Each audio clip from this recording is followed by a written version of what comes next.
بسم الله الرحمن الرحيم. معاكم فاطمة زهراء، أهلا بكم في فيديو جديد. النهاردة هنتكلم على رمز يمكن من الرموز اللي شوية يعني رؤيتها بتكون غير محمودة.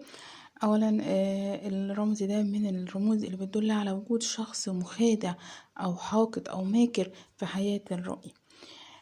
كمان من الرموز اللي بتدل على يعني في الغالب بتدل على ان الشخص او الرائي هيقع في خديعة او هيقع في نصب او هيسقط في هم، وهم هيكون شديد جدا.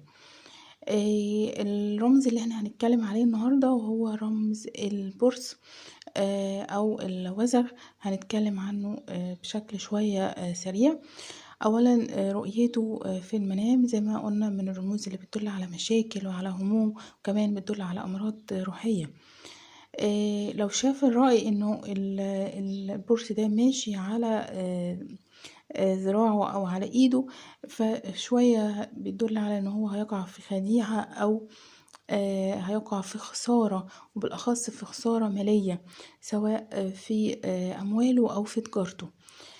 كمان لما يشوف الرأي ان هو البورس ده ماشي على البطن، فبتدل على حسد هو ممكن يتعرض ليه.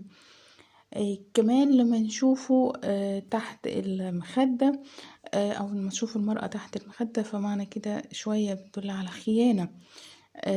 كمان لما يشوفه على ظهره، فمعنى كده برضو انه هيتعرض لخيانة او هيكون في امر سيء بيدبر ليه. كمان لما يشوف الرأي انه هو في البيت، ففي البيت بيدل على خلافات بين الاهل، او لو كان الرأي متزوج فخلافات مع الزوجة. كمان لما يشوف انه في المطبخ، فبرضه من الرموز اللي بتدل على تعطيل او مشاكل في الرزق.